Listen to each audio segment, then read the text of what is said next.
Hello everybody, and welcome back to another reading of The Legend of Zelda Hyrule Historia. A couple things I want to clear up based on mistakes I made. This is a Zora. I finally, I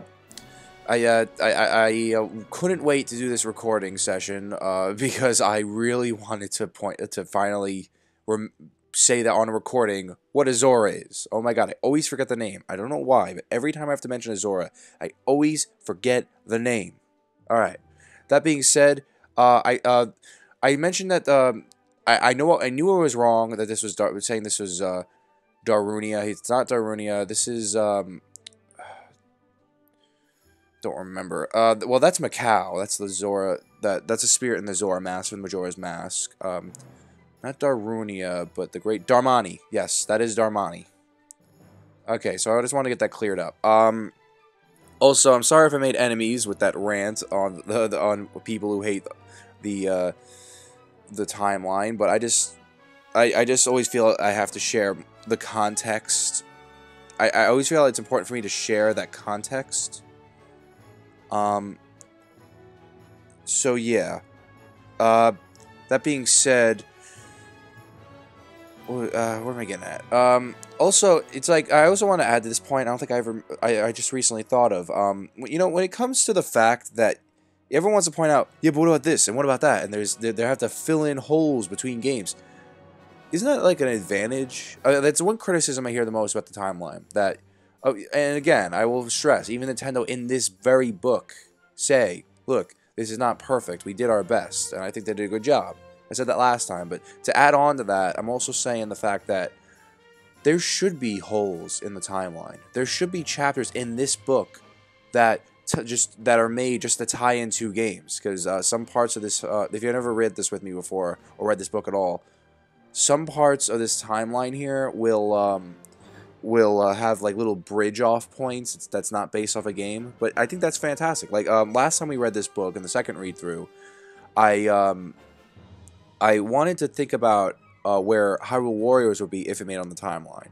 To be more, I can update on that now. No, it is not part of the timeline, just like Iwata said, yeah, I think it was Iwata Nintendo Direct, but who said it was non-canonical. He was right. I mean, but it was still fun to think about. But anyway, without further ado, we are going to be reading the chunkiest part of this book and the part everyone cares about. A chronology of the Hyrule Land of the Gods, the history of the cycle of rebirth and the Triforce. This is a telling of tales passed on through the ages by humans. This is an introduction to the history of Hyrule, told chronologically, which weaves together the numerous Legend of Zelda stories. Is it a legend? Is it an accurate history of a cycle of rebirth? There is evidence that the story of the Legend of Zelda begins with Skyward Sword. Up to this point, The Legend of Zelda has been surrounded by myth and mystery, but now with the help of the following information, you will be able to discover for yourself the real history of Hyrule. And before you delve any further into this chapter, read this. Okay, weaving history. This chronicle merely collects information that is believed to be true at the time. And there are many obscured and unanswered secrets that still lie within this tale, like I was saying before. As the stories and storytellers of Hyrule change, so too does its history. Hyrule's history is a continuously woven tapestry of events. Changes that seem inconsequential, disregarded without even a shrug, could evolve at some point to hatch new legends and perhaps change the tapestry of history itself. Which is why I keep saying they gotta make a new edition of this book in a few years for the 30th anniversary, I'm telling you. And the hero shall be called Link. The heroes of these chronicles all share the name Link. These links might have been the same person, a series of family descendants, or a number of heroes with different names entirely. The links of certain eras may also have been named after the legendary hero. Hylian princesses bearing the name Zelda have also appeared throughout the history of Hyrule. It is likely that the name was handed down through the generations. How to read the chronicle. So, I guess this is handy for the people reading the physical copy with me. This was also very handy when I first read this. On the sidebar, you have the era. Pretty much that means what game it is, or what game series. Because remember, some games like Ocarina of Time, and even the first Legend of Zelda for the NES have sequels, direct sequels, and they just want to point that out because a few of them tie into the same storyline. So that's what era means. Chapter is when a chapter is not named. The story refers. Yeah, this is the transitioning thing I was telling about. Stories they add in between two games. Unknown details between eras. Oh, I'm sorry. That's what that is. But the chapter refers to the game itself. And then they give you some additional information on the right. Stories not included in the Chronicles. This is pretty obvious. A series containing a few spin-off games, such as Link's Crossbow Training. And now, a more modern perspective, we also have Hyrule Warriors that have not been included in the Chronicles. But a little comment I have on Hyrule Warriors. I know this is supposed to be the straight read-through, but there is before we start something as chunky as this, there's some good things to say. When it comes to Hyrule Warriors, I like it's a great game. Don't play it over and over and over again. And this is coming from someone who's never played Dynasty Warriors game before this.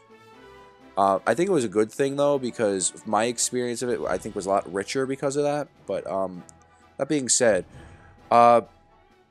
here's the thing. Hyrule Warriors I like to think of as a more of a celebration of the 3D Zelda games, and there's 2D Zelda game references too, like you have the 8-bit weaponry around that, but it's really more of it takes all the most important parts of the timeline, and Twilight Princess, and now Majora's Mask, they're adding games, but, you know, the point is, it's celebrating the whole series, in a Dynasty Warriors fashion. I think that's a good thing to take out of it, but, we're going to start with this very basic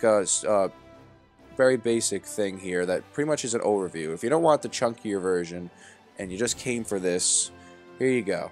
This is the entire tree branch showing off the history of Hyrule.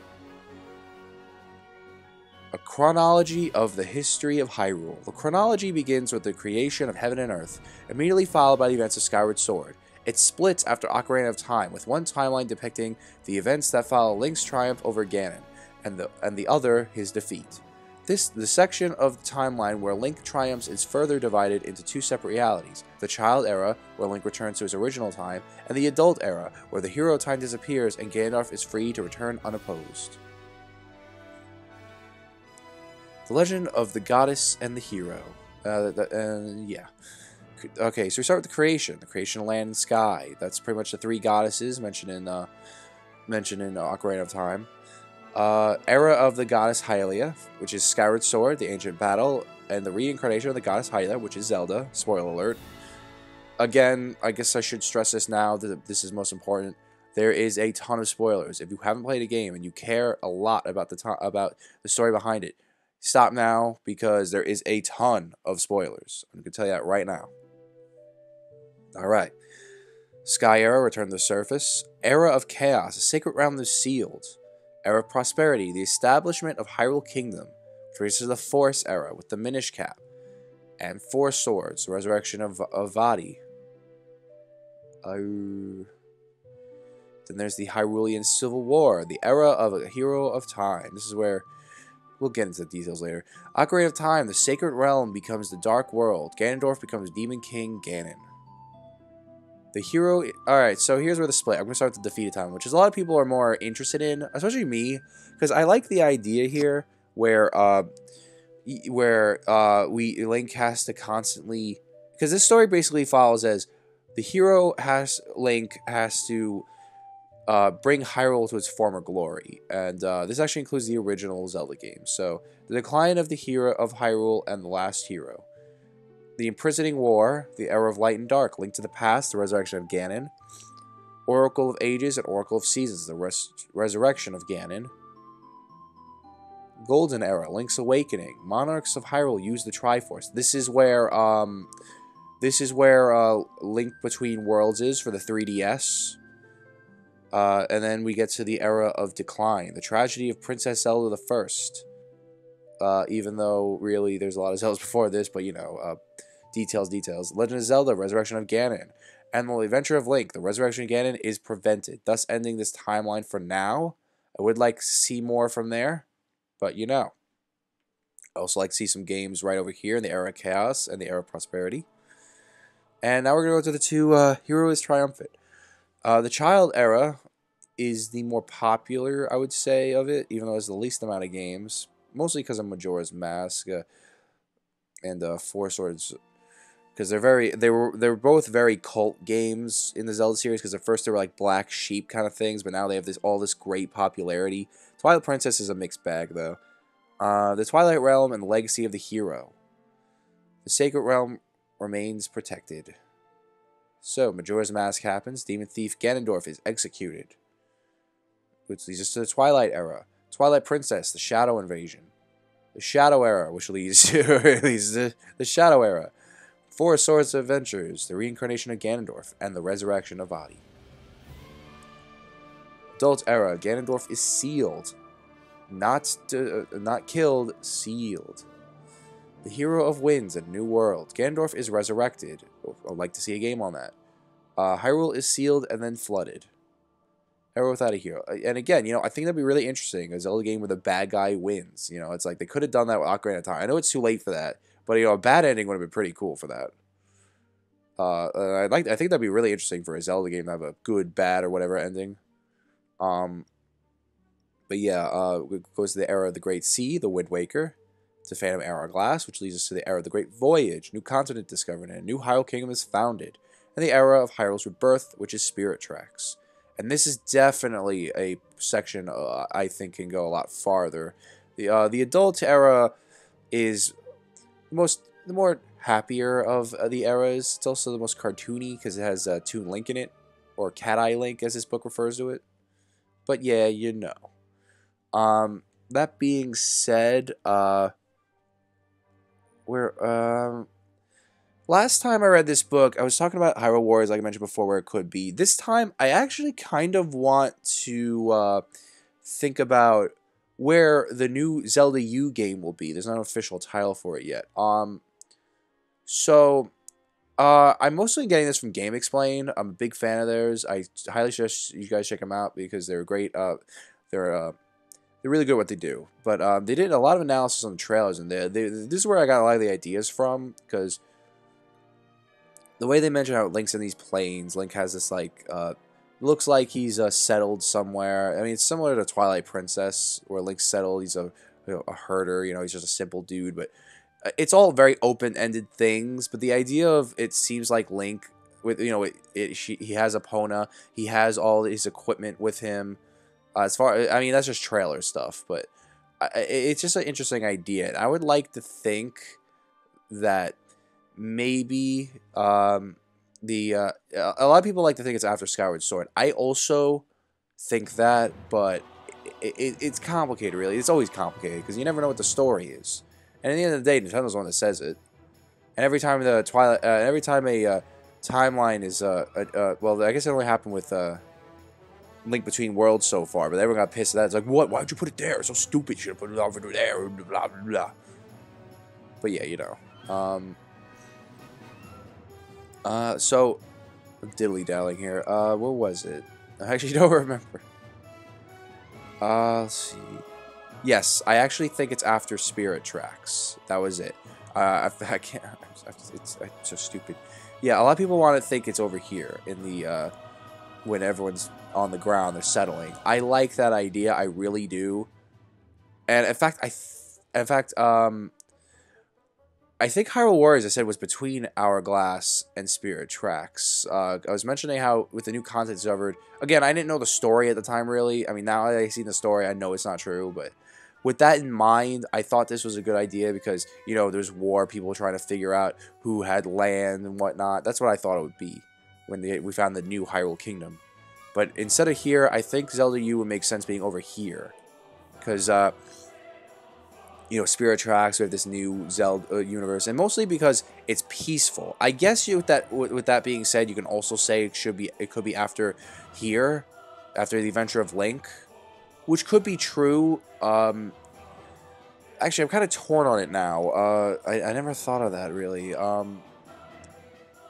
You know what? I think we'd be better off being here. I know I'm just being an idiot right now. You're probably like, oh, you're just pulling this out of his butt. But no, really. At first I thought it was here, but now with the afterthoughts here, I'm gonna go with after Adventure of Link. I think that's a good place for it because you know, Ganon's resurrection is prevented. So now we have this land, this luscious land, and we saw those magical creatures in trailers, you know, with the blue lights and whatnot, and that's something else Game Explain took some time on, that maybe that's just the center on the bad guy, and it's all based on this open world style that they always wanted in the Legend of Zelda series, starting with Zelda 1, because they even said in the trailers that, for Zelda U, they were talking about, I think it was Ayanuma, he was saying that, we always wanted this Zelda game to feel like the first one, but bigger, you know? It's like, where it's like, you don't know where you're going. You're in this big world, and you gotta figure out where you're going and stuff. And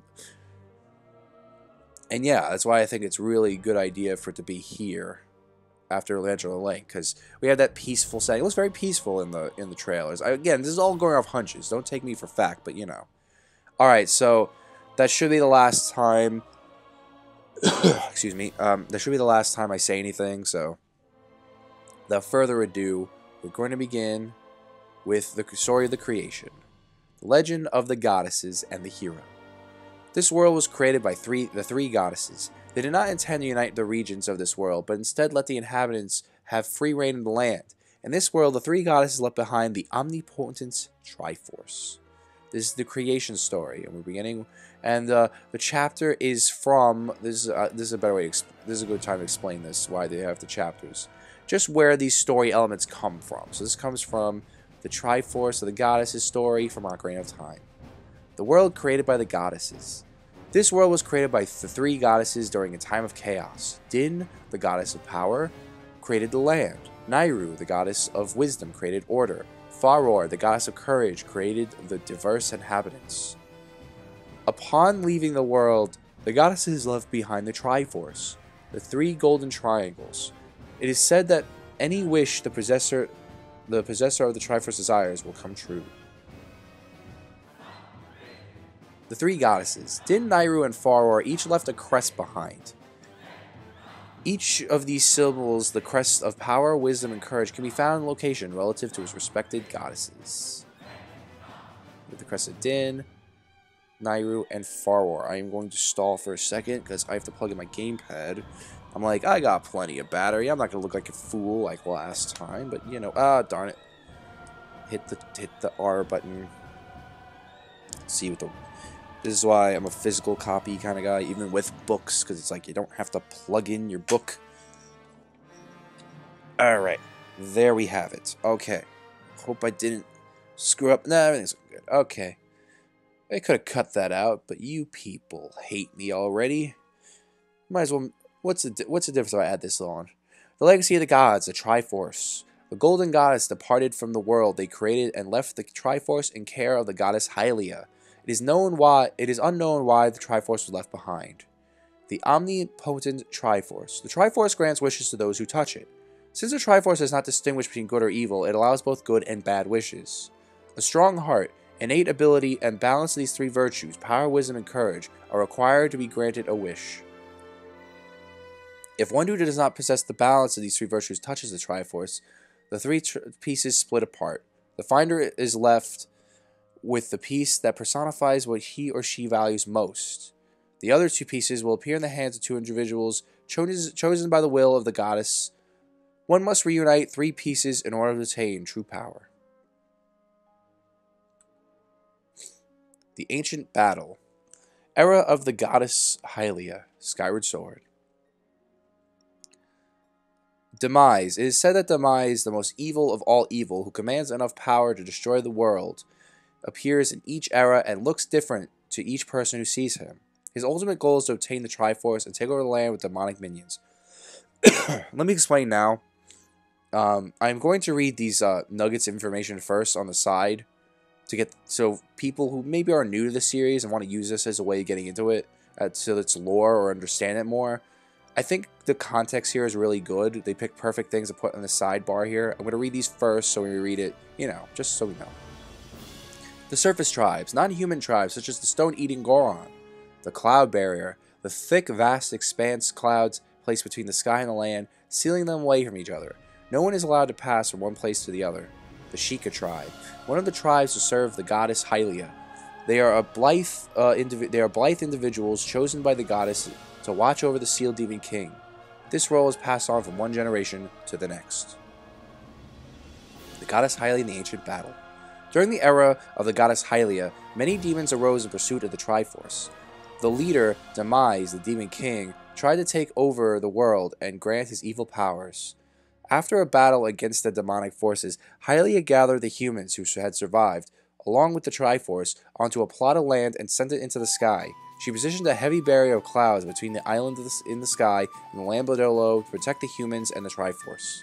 The goddess and the remaining tribes on the surface battled for their lives against Demise. They were victorious and sealed him away. Demon King Demise, the goddess Hylia, and the surface tribes. Sealed in the land of the goddess. The land had saved, but the seal that kept the Demon King in prison was weak. In an attempt to destroy Demise, the goddess Hylia tried to use the power of the Triforce. However, a goddess cannot wield its power. Thus, the goddess Hylia decided to renounce her divinity and be reborn as a human. With Hylia's passing, Impa of the Sheikah tribe was entrusted with watching over the sealed prison of the Demon King until she returned. The land of Hylia. The center of the world where the temple of Hylia was built. This is where the goddess Hylia gathered the surviving humans onto a plot of land and sent them into the sky. It is here also where the Demon King was sealed away, which is why the land became known as the Sealed Grounds and the Temple of Hylia as the Sealed Temple. Sealed Grounds and the Temple of Hylia. In the Sky Era, Skyward Sword. You gotta excuse me here, I'm a little sick, and I know you hate me so much. Isle of the Goddess. The area on the surface where Hylia gathered the humans, rent the earth, and send them into the sky. Depictions of the Triforce and what would later be known as the Sage Medallions can be seen on the ceiling of the entrance of the temple. When the land was split from the surface, half of the temple was as well, along with half of the depictions of the 6 medallions. Remains of the temple. Skyloft. Skyloft is connected to the Isle of the Goddess by a bridge. It is a paradise with springline weather year-round. The Legend Keepers. The Keepers of Legend protect the secrecy of the ancient documents about the surface and the Goddess Sword, which is located in the statue of the Goddess. Skyloft and Legend of the Goddess. The plot of land Hylia sent into the sky became known as the Isle of the Goddess. The islands in the sky where the surviving humans dwell became known as Skyloft. There, the humans lived with the guardian birds known as Slothwings, given to them by Hylia. Only a few individuals on the surface knew the existence of the goddess in Skyloft. After a few thousand years, their story was forgotten and became legend. The development of Skyloft. During the ancient battle, the humans had no choice but to flee to the surface and survive on Skyloft. They developed a militia and slowly built up their strength. Gaipora, the keeper of the legends that had been passed down through the family, built the Knight Academy. Gaipora brought kendo training and Lothwing riding together and established the Order of the Knights. The Alphabet. These characters date back to the time where the goddess Hylia was governing the land. They can be found on a pedestal of the statue of the goddess and on various buildings on the surface. They are ancient and now impossible to interpret. Characters on the Gate of Time. The Wing Ceremony. The exam that allows students to academically advance in the Knight Academy.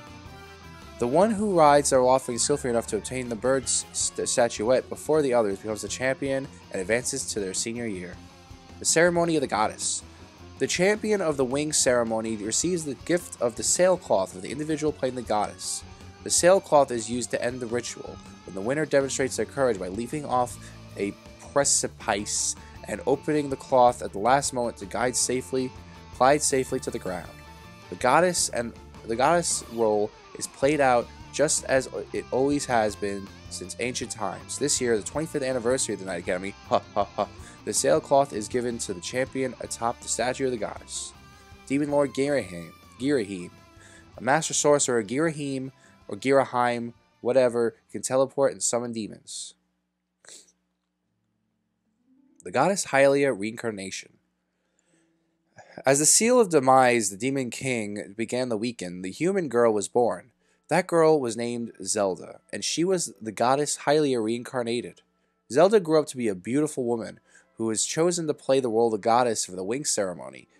at the Knight Academy. Skillfully handling his rare Crimson Loftwing, Link was victorious in his year's wing ceremony, and so won the honor of performing the ceremony of the goddess opposite Zelda. Statue of the Goddess. Demon Lord Girahim. Around the same time, Demise sent his follower Girahim to the surface, where Girahim gave himself the title of Lord. Though secret plotting and scheming, he unleashed demon hordes on the land in an attempt to find the goddess and to resurrect the Demon King Demise. Girahim finally found Zelda in the sky. He produced a tornado that penetrated the clouds and caused her to fall to the surface. Just checking on the time. The Goddess Sword. The sword kept inside the statue of the goddess within the chamber of the sword. The goddess Hylia left the sword and its spirit Fi to guide, or Phi, whatever, to guide the hero. The sword and its legend have always been protected by Kaipora's family. Legend has it that when evil returns to the land, the sword will begin to glow and can be drawn by the chosen hero. Garments of the Goddess. The same white dress that the goddess Hylia wore has been told that the heart also belonged to the goddess. The Old Woman. She has been a protector of the sealed temple for thousands of years. She was actually the same Impa that saved Zelda, but of this era. The spirit guide Fi and the hero. Following the path of the destiny in the legend passed on to Gaipora, Link was guided to the goddess sword enshrined within the statue of the goddess. In order to find Zelda, Link was escorted by Fi, the spirit of the sword, down to the land of legend. Link's quest began as he plunged through the clouds holding the sailcloth given to him by Zelda. Link and the goddess sword. Zelda just after the fall, the Old Woman. A pilgrimage of self-discovery. After a fall from the heavens, Zelda, now on the surface, was rescued by an old woman. The old woman told Zelda that she was the reincarnation of Hylia and needed to cleanse herself in the temples of the sky and the earth. Understanding her destiny and clothed in the garments of the goddess, Zelda set off for the Sky View and Earth Springs. At the Earth Spring, Zelda was captured by Girahim's henchmen, the Bokoblins, but saved by his Impa of the Sheikah tribe. Those responsibility who was to protect the reincarnated goddess. I am so sorry. I am so sorry. And I'm the guy that wants to do 3 recordings today of this. Map of the surface. The surface is divided into 3 regions. Each region is named after one of the dragons, Faron, Eldin, and Lanayru, who protect the sacred realms. A thick forest grows in the Faron region. The Eldin area is volcanic, and Lanayru is a desert, though it was previously a lush green landscape. The 2 springs. When Zelda purifies her body in the Skyview Spring and the Earth Spring, dedicated her prayers to the statue of the goddess, her memory of being Hylia returns. Zelda praying. Groose, a young man of Skyloft who comes down to surface looking for Zelda. Force, the sacred power of the gods gave to the world. It's the breath of life itself. And I'm surprised they never had legal trouble with Star Wars. Skyward Strike, the power collected by pointing the skyward sword. The sword skyward, whatever. When the goddess sword becomes the master sword, its powers are enhanced and emits a great light. Zelda returns to the past. Zelda prayed at the 2 springs, purifying herself and regaining her memories as the goddess Hylia. In order to strengthen the seal that imprisoned the Demon King Demise, Zelda attempted to return to the ancient era from the Temple of Time in the desert. However, Girahim found her. Link showed up just in time. He fought with Girahim, protecting Zelda and Impa while they entered the Gate of Time. Upon entering, Impa destroyed the gate so that Girahim could not follow them to the ancient past. The Earth Spring, the Temple of Time. Link becomes a true hero. The other Gate of Time located at the Sealed Temple was broken. As the seal holding the imprisoned began to break, Link and his comrade Groose held the monster back. All the while, Link continued with his task of tempering the goddess sword in the sacred flames of the golden goddesses. Imbued with the immense sacred power of the Force, the goddess sword was transformed into the Master Sword to reactivate the Gate of Time. Link pointed his sword skyward, charging it with the energy, readying it for a skyward strike. Sword gaining the power of sacred flame, the Gate of Time. A brief encounter. After passing through the Gate of Time, Zelda and Impa arrived at the sealed grounds in the ancient past. Link, using the second gate, followed them there. Zelda told Link that in order to strengthen the seal imprisoning Demise, she must slumber in the sealed temple. The surface became stable, and Skyloft flourished. Thousands of years passed. Zelda falls asleep. And that is all the time we'd have for today's episode. We will continue.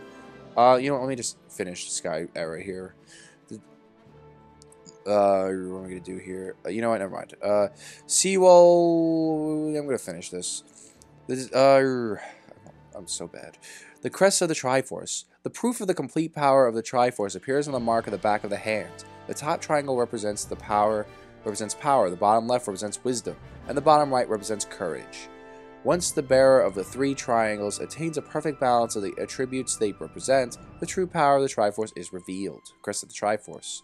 The ritual. To resurrect the Demon King, his loyal follower Girahim must sacrifice Zelda, releasing the goddess Hylia's spirit. Girahim's true form is the evil spirit of Demise's sword. Ooh. The destruction of Demise. After returning to his own era, Link found the legendary Triforce. He became worthy of its omnipotent power upon the completion of a number of trials, at which time he received the crest of the Triforce. He was granted one wish. The statue of the goddess returned to its former place in the sealed grounds, where it destroyed Demon King Demise. After thousands of years of sleep, Zelda awoke. The resurrection of the Demon King Demise. The enraged Girahim kidnapped Zelda and took her through the Gate of Time. After arriving in the past, Girahim performed the ritual to resurrect the Demon King Demise. Link followed, battling and defeating Girahim, but he was too late. Demise was reawakened. After an intense battle, Link defeated the demon. Upon his termination, the Demon King's hatred was absorbed and sealed in the Master Sword. Demons on the surface no longer terrorize its inhabitants. Girahim and Zelda, Demise. Return to the surface. Oh, I gotta read this too. Fi and Impa. Fi's role as Link's guide is complete. The Master Sword and its spirit Fi are returned to their resting place in the pedestal inside the statue of the goddess. Impa returns to the past and continues to look after the Master Sword and protect it from its curse. Return to the surface. Zelda and others returned to the present time. An atmosphere was peaceful and there was a feeling of new beginning.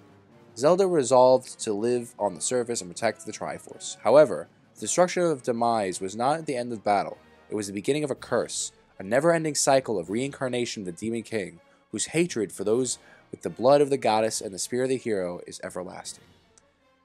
Next time we return, we're going to start with the Seal of the Sacred Realm, many years later into the Era of Chaos.